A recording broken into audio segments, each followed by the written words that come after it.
coming to the end of the Hadrian mini-series.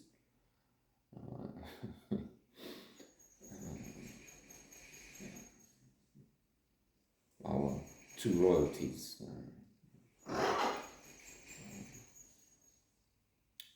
noble family here, Prince William and Prince Harry, now moaning about everything with his Meghan, sons. A bit embarrassing. The report I understand is that they received $100 million to make the series, and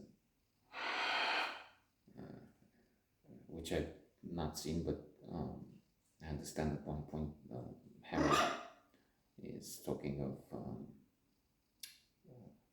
the monarchy as a pyramid structure. So, well, yeah, that's.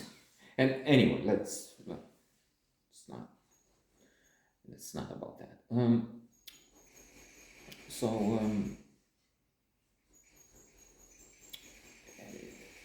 Again, the idea of gratitude,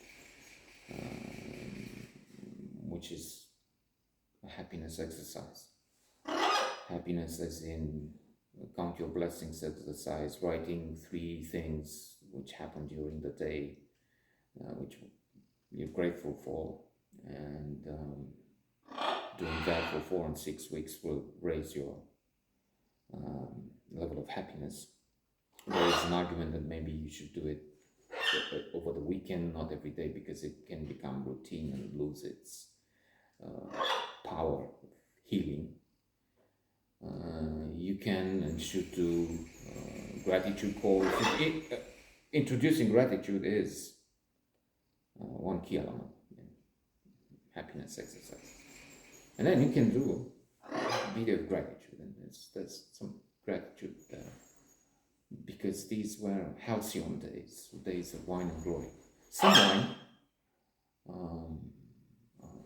Hadrian used to drink, not a lot, really. I mean, we didn't have the means, more than I did, I guess, because I didn't have the resilience,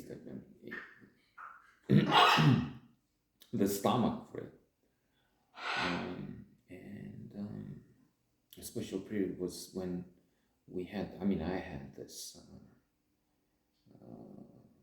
studio rented on Victoria Avenue, and we had girls coming over, and while dancing, I give in to sing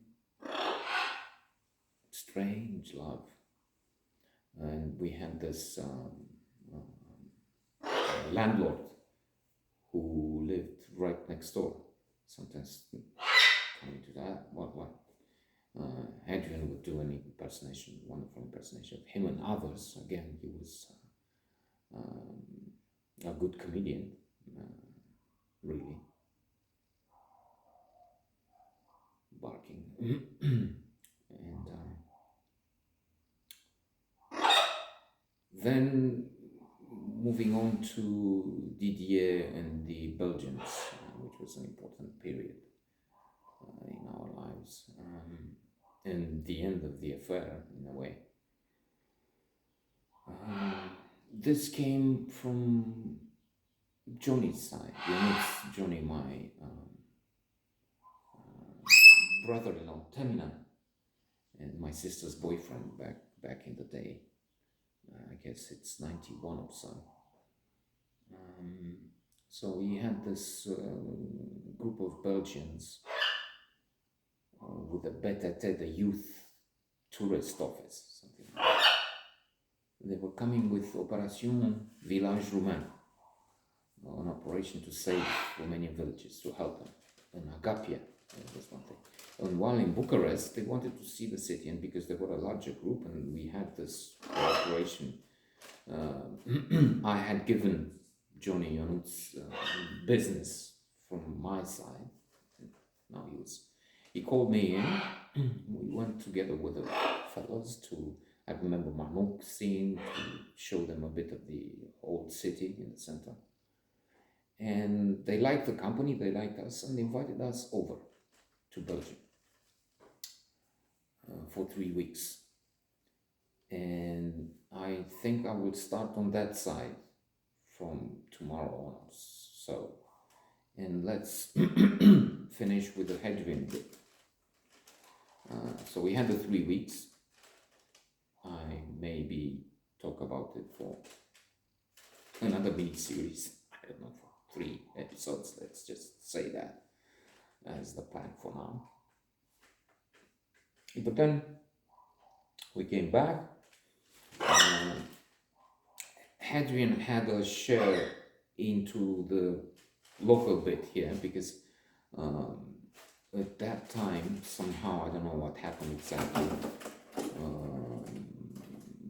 my sister became more friendly with Didier, one of the Belgians from there. We stayed at his house and in fact his parents' house, for most of the 3 weeks. So 1 week, maybe 10 days, I don't know. And then some days in Brussels. That's again for tomorrow on, I think.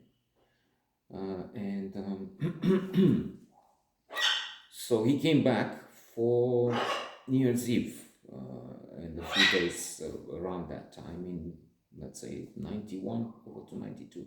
And we had a good time someplace in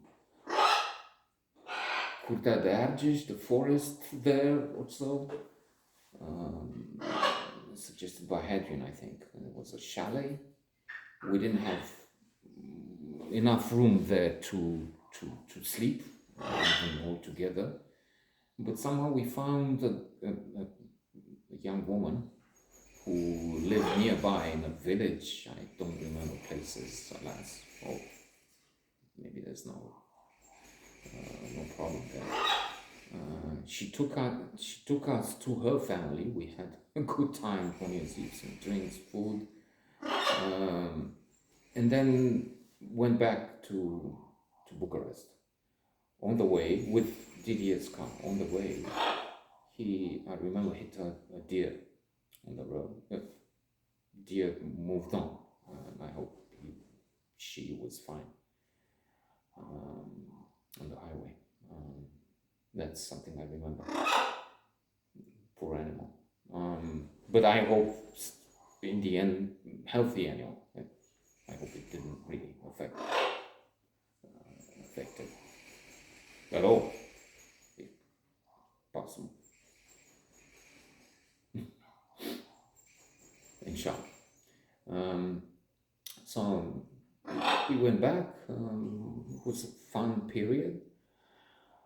But after this, Hadrian was trying to solve these issues with the job here. There was a problem with connections. He couldn't get into the network somehow to get on a ship and sail and make money, which was, I mean, sailing was especially in the commie days, which were over now anyway, had been a very lucrative position. It's said that Băsescu, one of the captains of the major big ships and the president here, had been the richest fellow in the country. So, not solving his issues, he tried somehow with Belgium, and he wanted to stay with Didier in the same place. And somehow he stayed too long, and we didn't get the whole picture, but the feedback from Baston, from Didier family, was not positive. And in the end, the connections were somehow severe, broken. And it ended up in a bad mood in so many ways. And he eventually, Hadrian, the end of his story is now, tried in various places, ended up in Argentina where he lives now. And then he came back a few times. Once or twice he called and I wasn't very keen on seeing him. Besides, I was in, I think it was called when I was in Rosenau, near Brussels, Jerusalem, living for 3 years there. And the last time he was 10 meters from here. We had a talk. Came over. Unfortunately, he also came over with an uncle I had some issues with. That will come over in the Queen of Beauty series, soon to come. Watch this space, subscribe, share. And we talk a little of the old days, and he was very happy with my slapping the Queen of Beauty. So that goes to show that we did have a troubled youth. We were macho, we were into the male-dominated space, and I don't know, we had some clear shortcomings, if not worse. Well, he will probably come back again in some of the future series, but as a shadow from the past.